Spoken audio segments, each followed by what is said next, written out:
Welcome you to our weekly time of Wednesday gathering. I am going to start off with just some Zoom best practices for having lots of people on a call at the same time. But just want to say welcome to all of you. Good afternoon to those of you in Chicago and eastward, and good morning to those of you who are still enjoying the morning hours. Just a reminder that you're coming into the space on mute, and so we ask that you keep your microphone on mute throughout the session unless you're speaking. That really helps to cut down on background noise so that we can enjoy our presenters. Also a note that our weekly sessions are always recorded. You can find them on the front page of the CTS website. You just scroll down and there's a section called Wednesday Gatherings.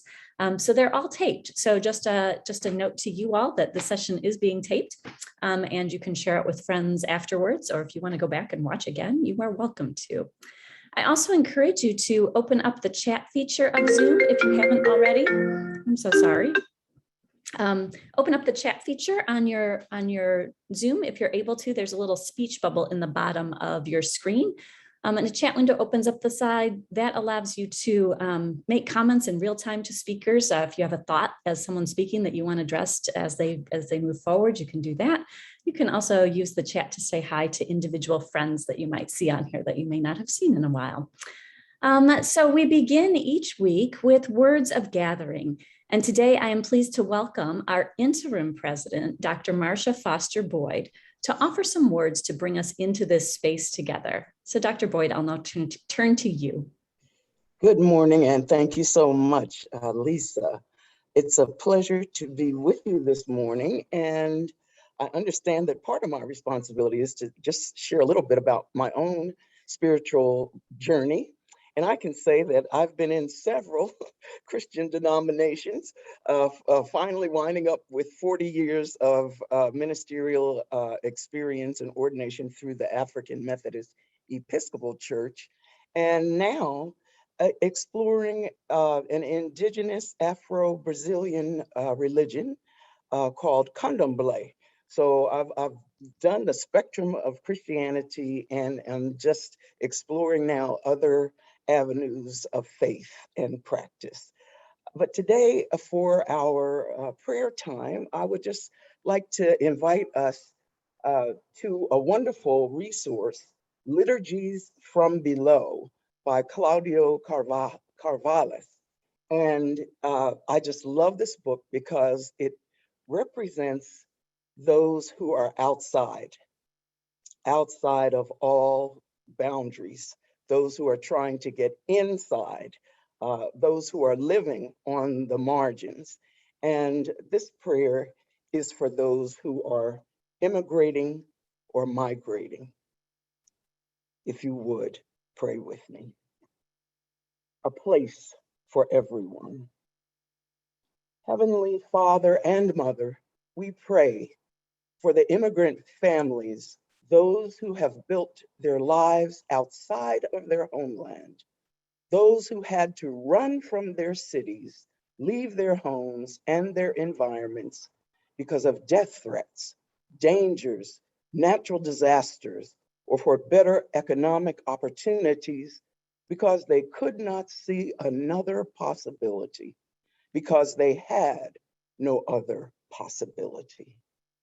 Let the utopia of the gospel become real in our communities. Let us be the table that receives all ethnic groups, races, languages, cultures, and families. Let us be the banquet that receives those who have been excluded, so they may all be invited to sit down and share with Jesus.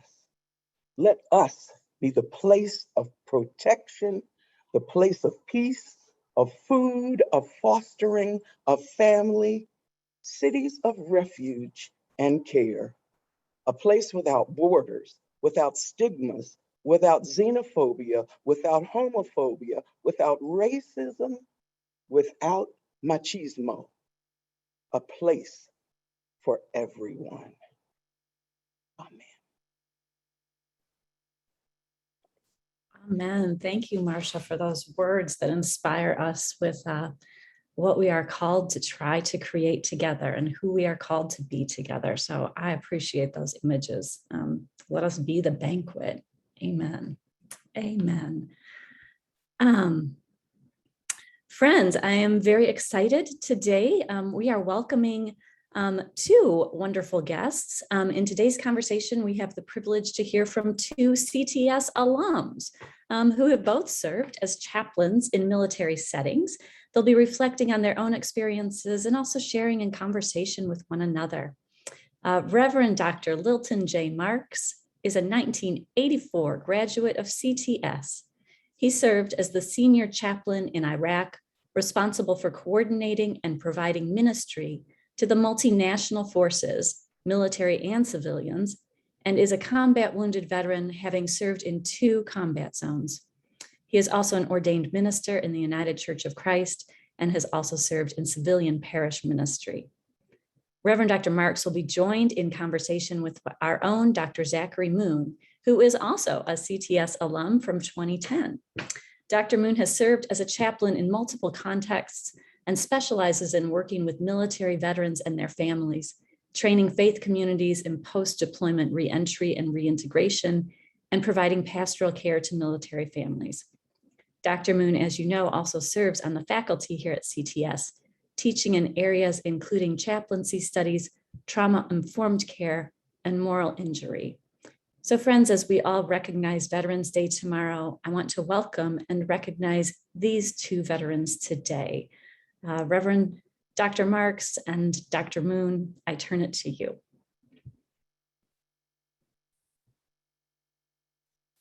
Dr. Marks, if it'd be okay, I would just get us started here in the conversation. I'll turn it to you quite quickly. First, I just want to note, again, the proximity of today's conversation to Veterans Day. Veterans Day is sometimes a tricky sort of situation for some congregations wanting to be able to acknowledge and celebrate the veterans in their community. And sometimes that happens more or less successfully. I know from talking to different congregational leaders. My hope for today is that this can be a certain kind of a model in really doing a deeper acknowledgement and honoring of the experience of military service in our midst. As Lisa has just shared, Dr. Marks has had really a profound imprint on the life of CTS, maybe even more than he is aware of. He, in many ways, helped to till some soil in the imagination of CTS as a student and as he continued to be in relationship with CTS in the years following being a student here.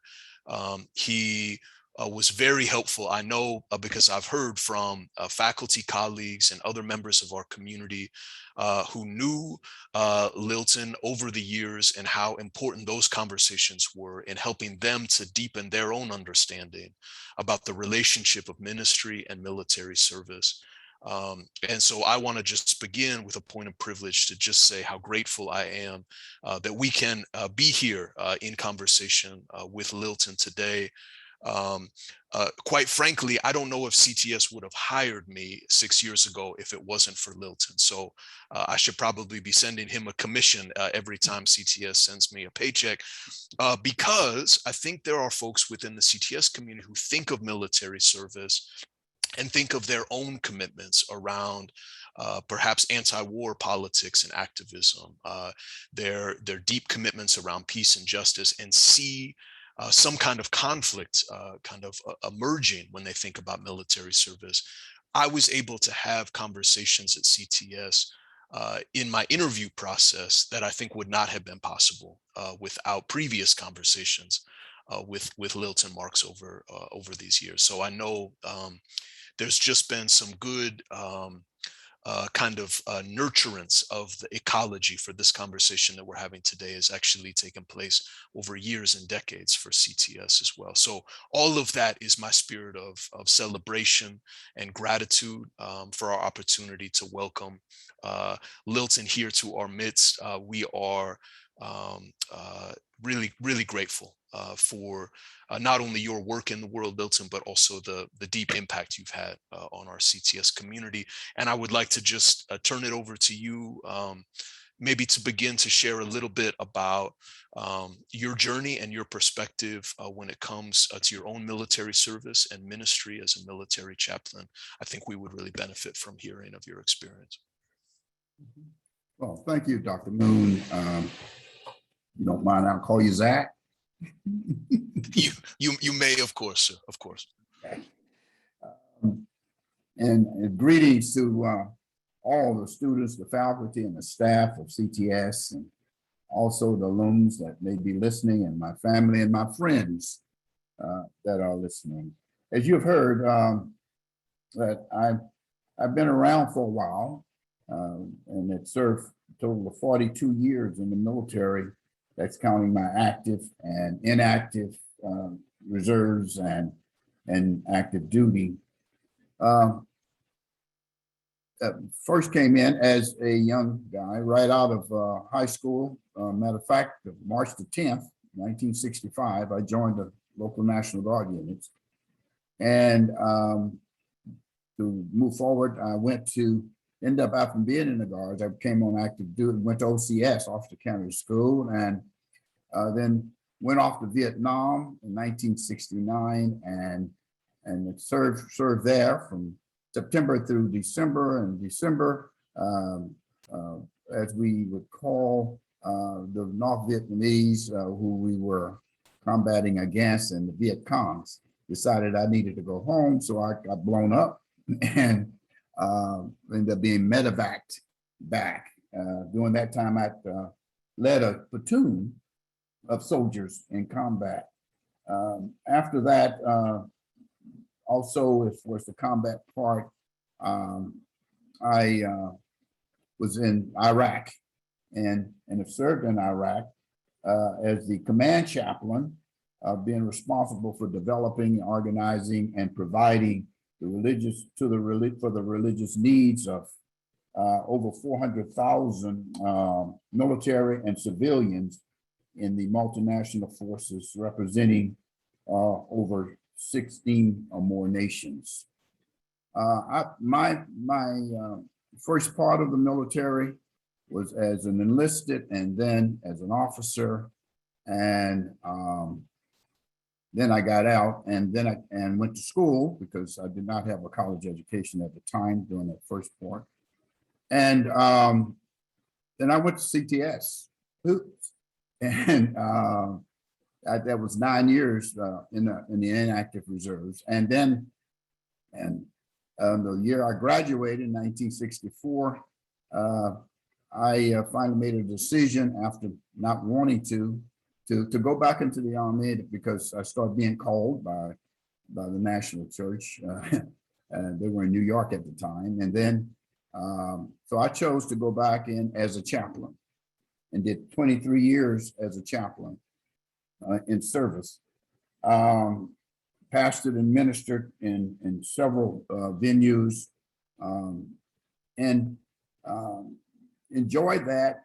And really, if I had to do it again, I'll do it again. It's a special ministry, and it's one that you grow in, and you're close to soldiers and families. This is a time that when you step in, you automatically usually end up with a church numbering anywhere from 400 members to 2,000 members, and you're the pastor of both soldiers and leaders and family members in that situation. Now, but I say I was blessed because going to CTS, it afforded me the opportunity to learn, to live and minister in a pluralistic environment, okay? Which a lot of my peers that come into the chaplaincy wasn't afforded that, and therefore they were lacking in being able to serve beyond their own faith belief. And I want to credit CTS for with the environment and the diversity that I grew up in around CTS, I understood better about humanity and about different faith and how to be tolerant and learn from others about what God has done and what God can do. And I took that, and that was the azimuth that I lived on, providing ministry in the military. Now, I could not do all the faith, but the thing that we always did, you end up having to perform or provide. If you could perform, then you ministered in that context. If you can't, then you must provide. That means going out and find your peers, other chaplains, Muslim chaplains, Catholic chaplains, or whatever. And so that soldier or the soldier family members can be ministered to. The primary purpose of military chaplains, believe it or not, is not your faith. It is your responsibility to that commander who's responsible for ensuring that every soldier's constitutional right of practicing their faith is carried out. And you become that staff, we become that staff officer, personal staff officer for that commander to ensure that the constitutional right of every soldier is provided for. Yes, and that also means atheists, if that's what come up to. But you do not give up your own faith in order to do that. I don't want to get so deep with you all on the and theological, but when you look at Jesus, he never turned his back on anyone. I don't care what faith that was. Okay.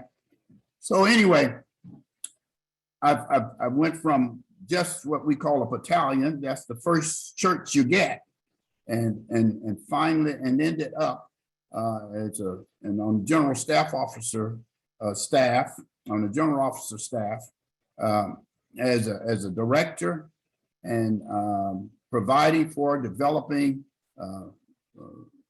and providing religious resources. So the chaplains and chaplains assistants are religious. They have changed their name since I've been out in the past, since 2007, but that they may be able to provide for the needs of the soldiers. Now, I came out in 2007, and immediately after about 6 months, I ended up pastoring, being the senior pastor for the United Church of Christ Church, which I'm ordained as a United Church of Christ minister. And I spent 10 years there pastoring, and I enjoyed every bit of it. Pastoring is pastoring. You have your good days, you have your hard days, but overall, I enjoyed pastoring, and I loved it. Some of the difference I had a culture shock when I went into the civilian parish versus being in the military parish. I did pastor chapels all around of different races, different styles in the Protestant context, and adjusted to that. But one of the big differences is a logistic difference, and the economic difference is that in the military, I did not worry so much about where I was going to get the resources from. I could get them. I did not worry about how to keep up the chapel because it was provided for. Well, when I took over as the lone pastor, one of the first big hits was, oh, wow. What about your 5-year plan? What? What about, well, we don't have the money for that, pastor. And so you end up being pastor and trying to raise money and trying to get the building kept up and trying to do the pastoral stuff with the congregation. And it is like I say, it was a culture shock for me, but I learned to love it and in that.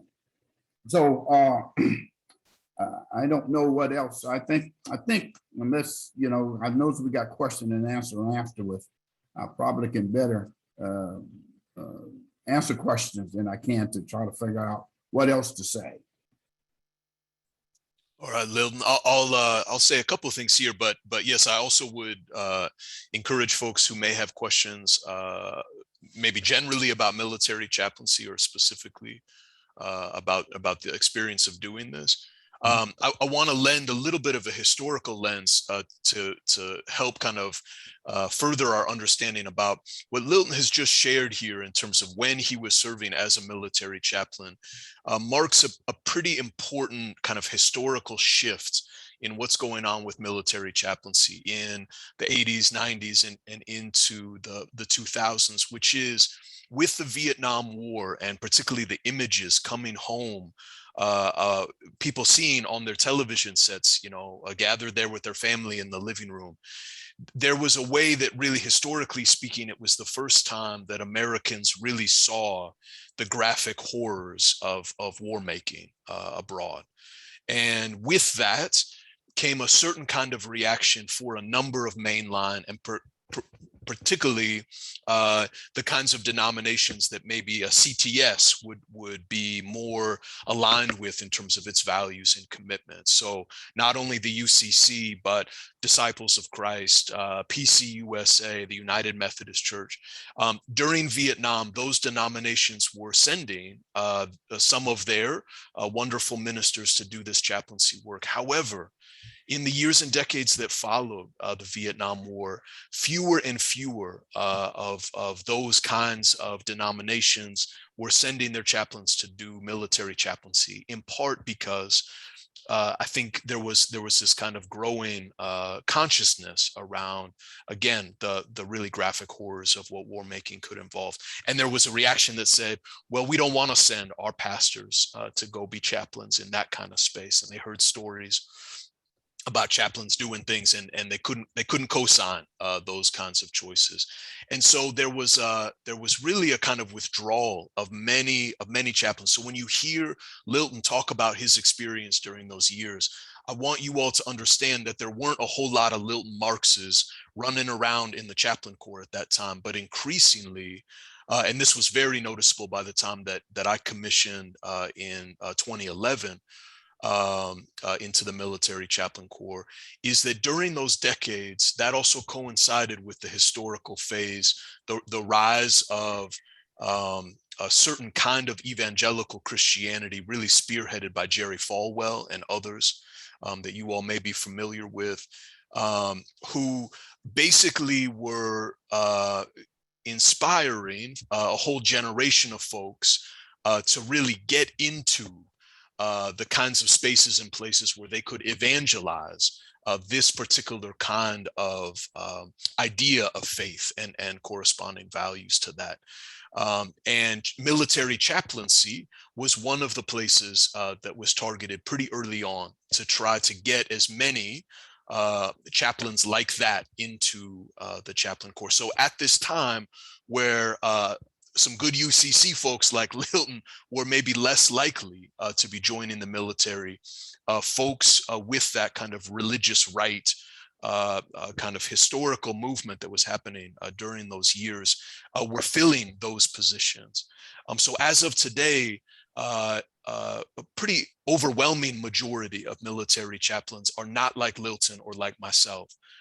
They represent a very kind of narrow strand of Christian theology, a very specific and sometimes very zealous form of Christian theology that, as Lilton was indicating, does not necessarily lend itself to doing very good ministry when one of your responsibilities is to provide care for every military service member and for their families, whether or not they have a church membership card or not. And that's a profound responsibility, and it's one that I would say not everyone is well suited to. I would say, and some of you have heard me say at CTS, that I think CTS graduates, and I hope you heard Lilton say this about his experience at CTS, have got some of the education and formation to really do this kind of ministry work both efficiently and effectively. But for some other reasons, sometimes we may not even think about military chaplaincy as such. When I came to CTS in 2007, as a student, I was discerning a call to military chaplaincy. And even at that time, there was not so many folks at CTS who wanted to talk about that. That was corresponding with my own denominational background and heritage in the Religious Society of Friends Quakers, a pacifist, a peace church tradition. They also didn't really want to discern that particular call with me in terms of their own commitments and values. I won't get too much into what those years of discernment were like, but they were particularly lonely and a little bit like wandering in the wilderness. But I can say, having made that journey and spent some time in uniform, doing some of the kind of work that you've just heard Lilton describe, it really, without a doubt, was the most blessed ministry opportunities I had, in large part because I realized that I was having an opportunity to do ministry work with people who, in no other context, would I ever have an opportunity to be their pastor, to be their chaplain. And yet we were in these very unique situations that sometimes turned into these very sacred moments of being able to accompany people, sometimes in the worst kinds of situations. And it was a profound responsibility, but one that was deeply impactful for my own understanding of myself and ministry, and then ultimately inspired the scholarship, as Lisa was noting, that I've been doing over this last, eight plus years now. As such. So I wanted to give a little bit of the historical sketch of this a little bit so that you understand the person that you're hearing from here.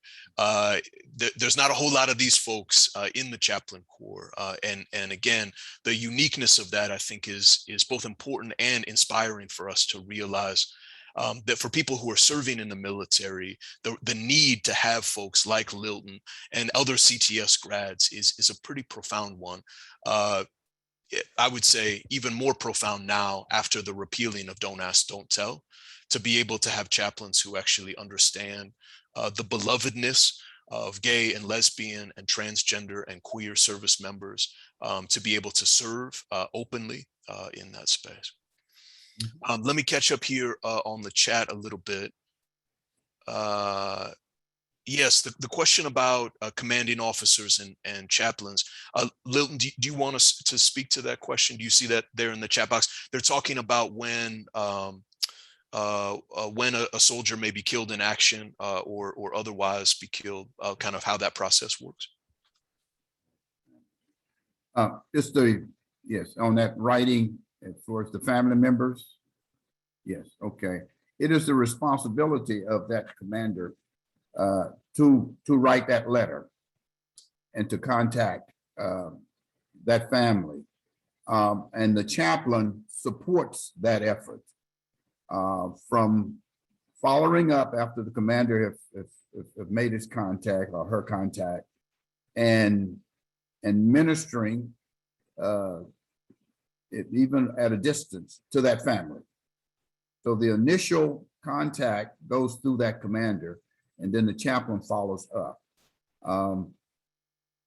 Doing this back up, the chaplains also visits with the soldiers or notification officers these days. Back in Vietnam, didn't have any chaplains to do that. So that's been a change here. So, but to answer that question, it's the commander's responsibility, and the commander will write the letter and the chaplain follows up with that family.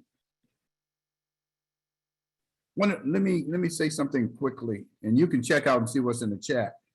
Another difference in this Iraqi-Afghanistan conflict was different from Vietnam and some of the other, well, I won't call them wars, there's all conflicts, they say, is that what I noticed really is that families were deploying together. This bring another problem. where I ministered to mother and daughter who was in the combat zone, or father and sons who were in the combat zone. And the reason that happened is because we had a large deployment of National Guards and reservists in these two conflicts. And when you deploy the National Guards and the reserves, you're going to pick up local and family members serving together, and have had to minister in that context to the family member who've just lost another family member in combat.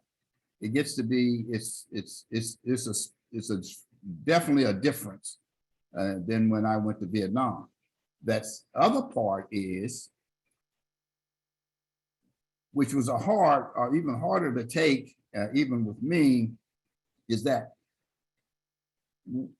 female soldiers are in direct combat. And you know how we were all brought up, being protective. Well, in that environment, you have female soldiers who are on in the line of fire and everything else, just like male soldiers are, and they get shot. They're in danger.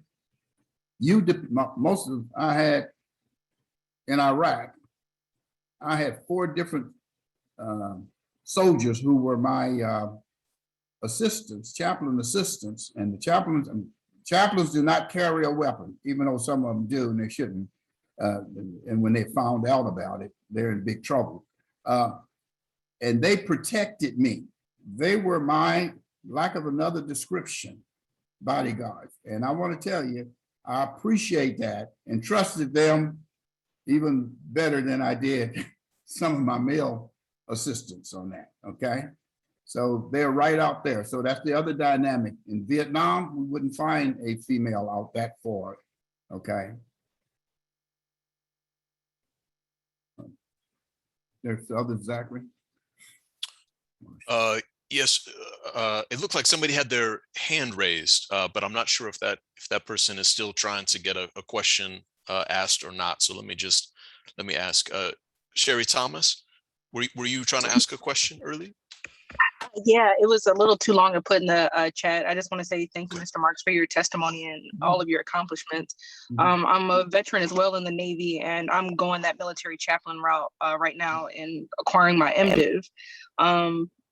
It's surprising to know that there was a African-American chaplain who served, in such a capacity. And I just wondered, just on the platform I've seen and witnessed as being a woman, an African-American person in the Navy, what challenges did you face the gospel, you're able and you're willing and you're there and you're faithful. What pushback did you feel from the acceptance of being in that atmosphere as a religious guide, but not so always accepted, I guess, because whether people acknowledge it or not, there is a good old boys club and diversity isn't always seen in higher ranks, especially when it comes to chaplaincy. So did you ever feel isolated, or how did you overcome the lack of diversity and still be effective and respected? Okay.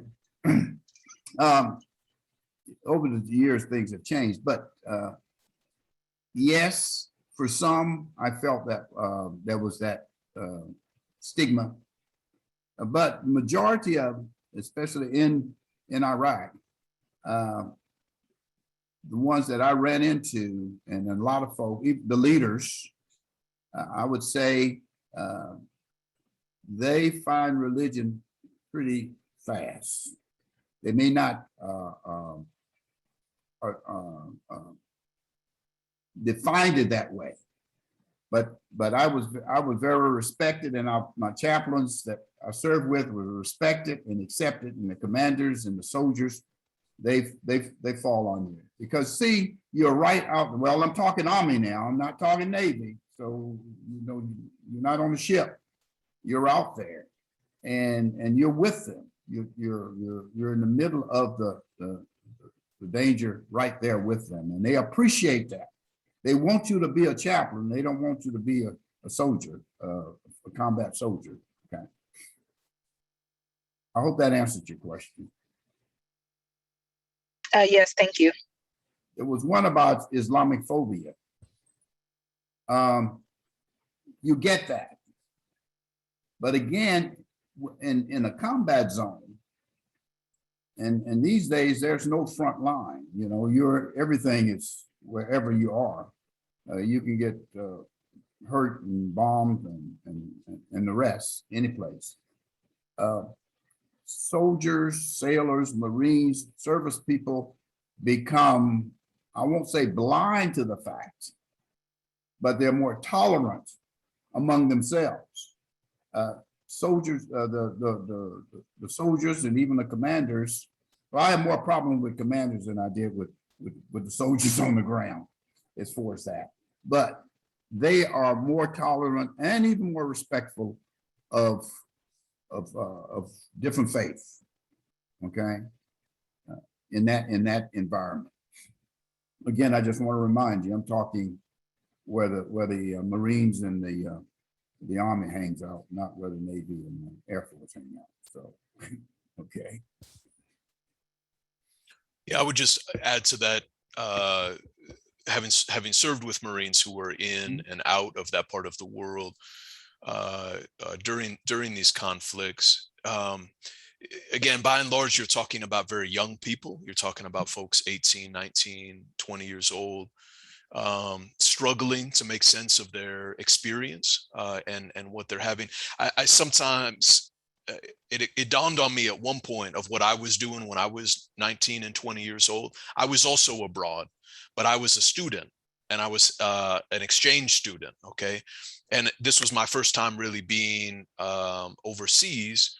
And I was having an experience where I was feeling very unfamiliar with the cultures and the people around me, but I was there as a student. And so my mindset was one of being a learner and trying to be open to understanding what's going on. Folks at that same age are serving in the Marine Corps and the Navy and the Army and the Air Force. They are also going overseas, but the circumstances are profoundly different. They're not there with an open mind and an open heart. They have been trained to be vigilant against threats to their well-being and the well-being of those around them. They are vigilant and on edge, and in many ways may struggle to experience that foreignness as an opportunity to learn, but rather experience that foreignness as a threat to their well-being and their own safety. Those are profoundly different kinds of experiences abroad, so to speak. And yet at that same kind of critical time in the development of the human mind, right? Your mind is still very actively growing during those late teenage and early 20s years. When I can appreciate how much I learned from my experience abroad as a student and thinking about the very different set of circumstances of the Marines that I was serving alongside, recognizing that, again, this unfamiliarity, this difference of culture, difference of religion, difference of language, all of that was associated with this conflict. And what a different kind of thing would be learned and what a different kind of set of meanings were likely to be drawn from that kind of experience. I would also, though, echo what Lilton has shared about the way in which when you are there, it also lends itself to some learning. Again, not the gentlest form of learning, to be sure, but also having some profound encounters with people who are quite different culturally and religiously speaking, and sometimes very deeply meaningful kinds of experience. These have been very long and drawn out kind of conflicts. Folks have deployed again and again and again into these combat zones. It's a very different experience for a person to be kind of put perpetually kind of into these cycles of exposure, both to the dangers and to the circumstances of what these of what's happening in these combat zones. The other thing that's challenging, of course, is there are a number of American Muslims serving in the military, right? So Islamophobia is not something that's just, potentially targeting the people that our military is coming in contact with, Muslim folks are there together. Some of the most precious to me conversations I had were with Marines who were themselves trying to understand their own Muslim identity and practice in relationship to their military service. And for many of them, those both had profound significance for their sense of self and identity. And yet also being 18, 19, 20 years old, they didn't always kind of know how they matched up, how to carry them with integrity together. They were anticipating Islamophobia, recognizing the sort of menace or threat of that in the context of their military service, and were quite wary of that. They were interested in me as a Christian chaplain who didn't see them as not of my faith, right? Not seeing them as sort of outsiders, but actually really being glad and receptive to be in conversation with them, because there are a number of military chaplains who would see Muslims as being sort of outside of the realm of the work that they're there to do, or that their work is to convince them and convert them to not be Muslims, but to be Christians like they are Christians. And you can hear from Lilton's testimony, and certainly from my own, that's not what it is to be a military chaplaincy. That's in really direct violation of the job and responsibilities that's laid to you. But I just wanted to reflect on those pieces there. Yeah, and just reiterate, the end of that question was, how did I deal with it? And to deal with it is to minister to all and show that, and then that helps the person who may be Islamic and find a way for him or her to practice their faith. And it also helped the one then seeing what the chaplain does, help that person, the other people, to respect that person's right, just like their right. And so I don't want you to leave here saying that the military is, without any fault. We're sub culture of our larger society, and all of that comes into it. Okay, and people have their ways, but especially when you go in combat, it changes much better, and folk listen, and they care about each other. In that, there was another question about sexual assault. I've dealt with it, and even have sat on some boards on it, and it happens. You have to minister in that context, which is and helping the victim, and no, it wasn't always supported in the proper way by the commanders, but you have to sometimes be a Nathan.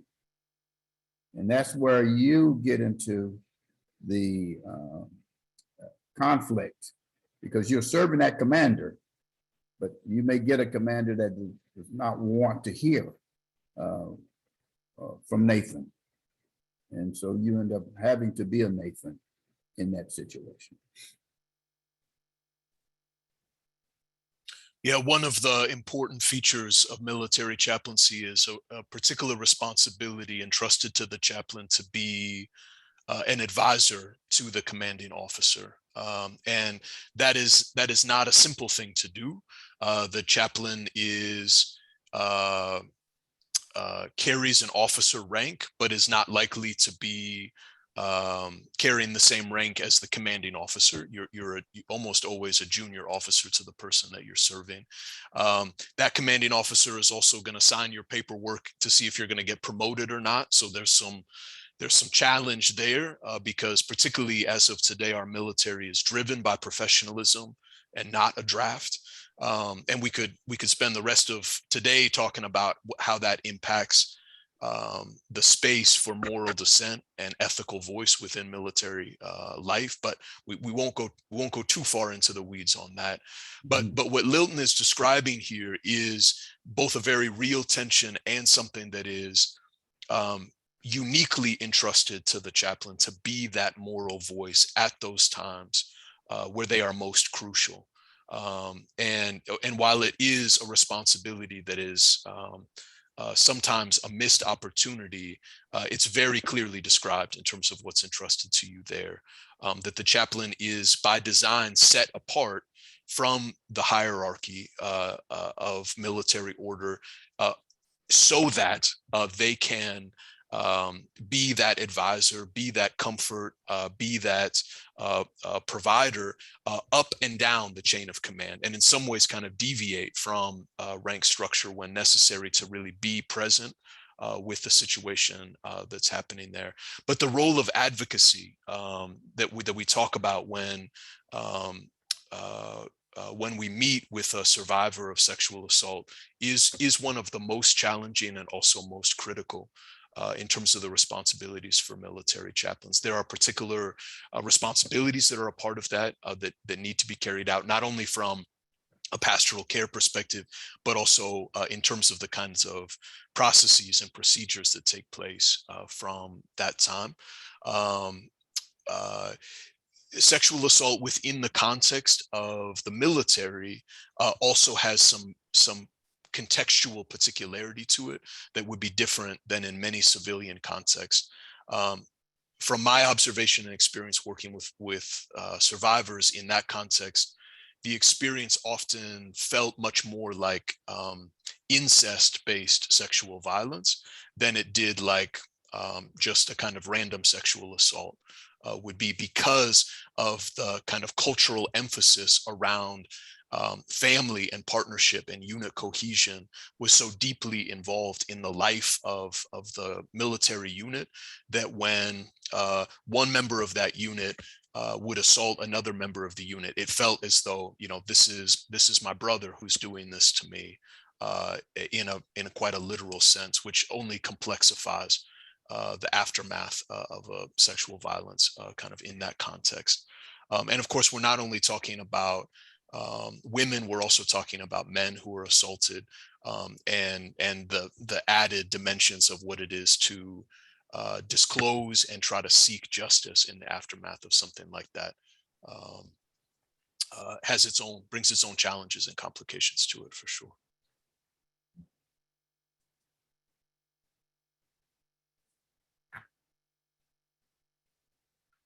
Lilton, I know that we're coming up to our time here, so I just want to see if there are some closing or concluding thoughts and words that you want to leave with this group. I would, what I would say, and my hope would be that more of ministers, or those who are going to be ministers, to really look at the chaplaincy. When I was coming up, if you didn't get a pulpit, then you weren't in the ministry. Okay, if you didn't go to a church with 4 walls and 10 pews, then you weren't in the ministry. The chaplaincy is ministry, and there's a need, because there's more folk out than there are in behind those walls that's there, and they're in need, and their family. I've had the opportunity to finish CPE, 4 courses of CPE. If you get a chance, and you should, I don't know what the curriculum is, we had to have one, and I chose one unit of CPE, but at least get 1 unit of CPE, if not more. The more you have, the better you are on the ground, because even in the hospitals or in the other institutional environments, or in the corporate environment, if you're a chaplain in those environments, then you're dealing with people in a very pluralistic environments, and that equips you to be able to minister to all folk, and not feel threatened about your own faith. Learn about it, then you don't have the fear about it, and then you can share. And my experiences have said, the more I shared with others of other faith, the more I grew and the more they benefit and I benefit from it. Okay.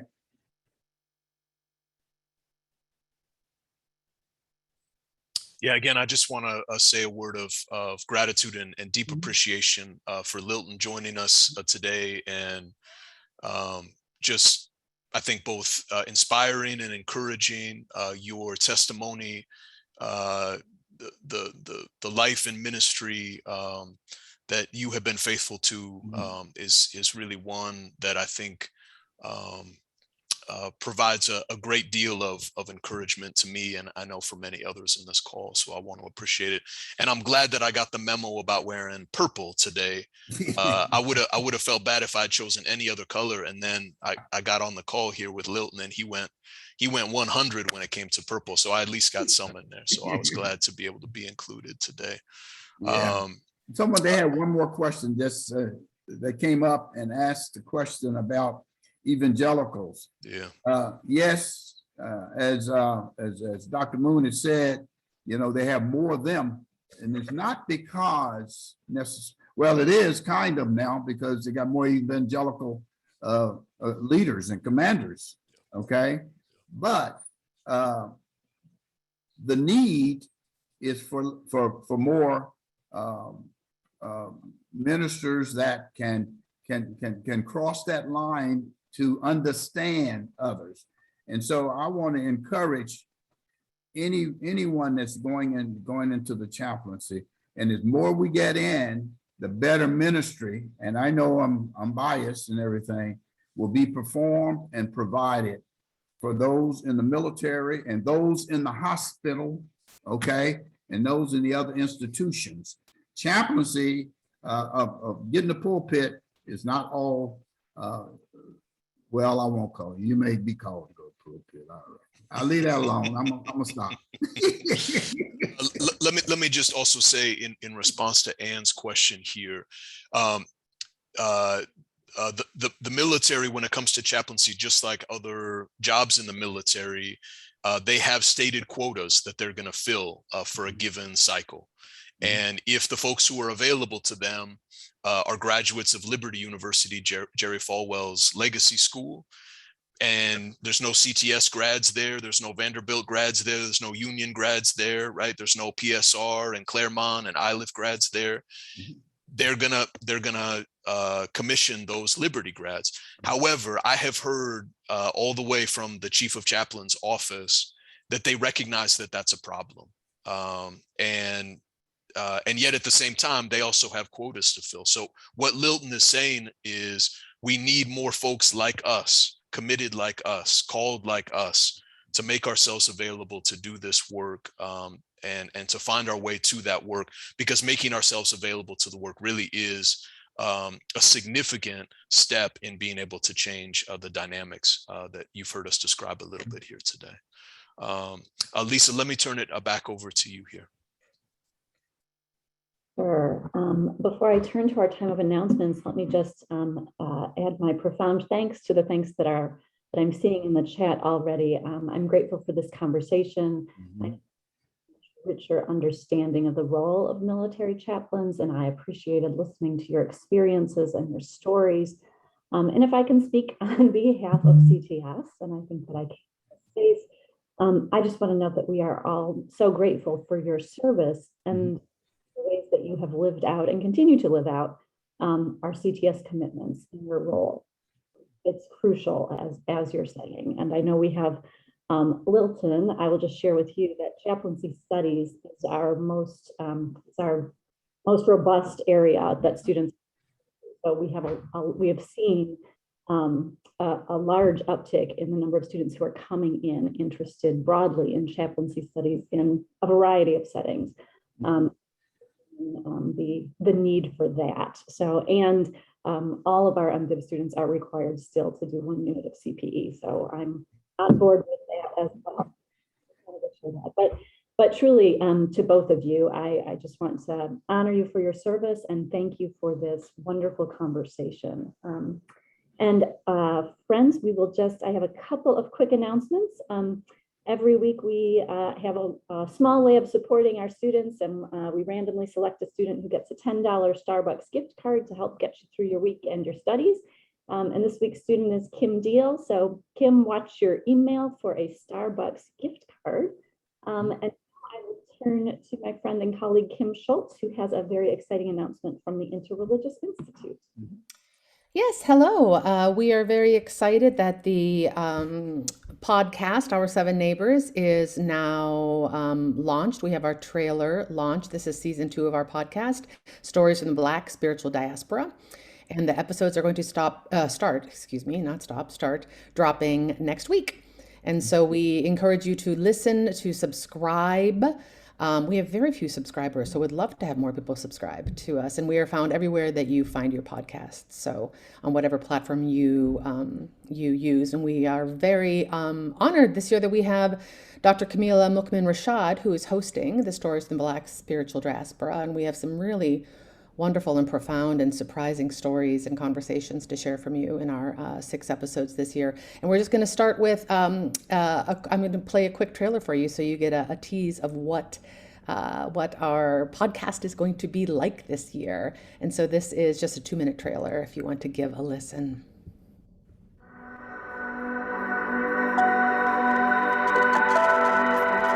This is a photo of me from 5th grade.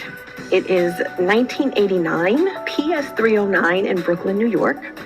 And I am dressed in a white khimar. I have on silver earrings. I have on a blue uniform with a light blue blouse. And behind me, in this sort of class photo, this individual photo from this year, the background is of a Christmas scene. It's a Christmas tree with a stocking, and it has sort of this fake fireplace. And every time I look at it, I think, did they not see who I was? When I look at this photo of an 11-year-old young Black Muslim girl standing in front of this background of a Christmas tree and stockings, that even in that moment, I understood who I was.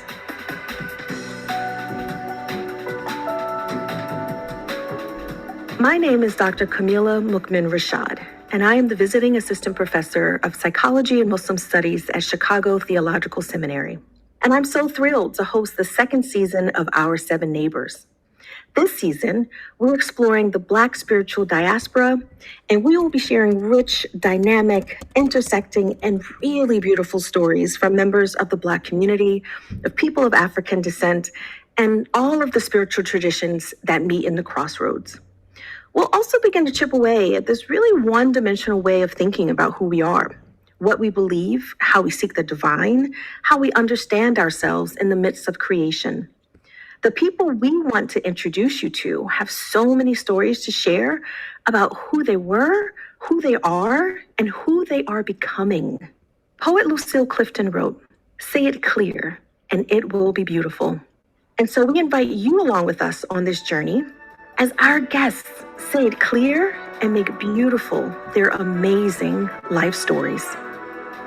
Join us for season 2 of Our Seven Neighbors, Stories from the Black Spiritual Diaspora, brought to you by the Interreligious Institute at Chicago Theological Seminary, Bayon Islamic Graduate School, and the Muslim Wellness Foundation.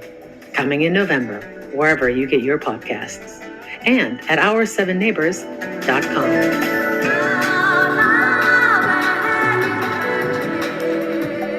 So there you go. There's a trailer for you. We hope that you will tune in and listen. The trailer is available on all the platforms, as well as our website and the main CTS website, as will be the podcast episodes, which drop next week.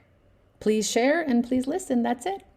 Awesome. Thank you so much, Kim. It really is exciting. I've been able to listen to the first 2 episodes and I can say they are amazing. So get ready.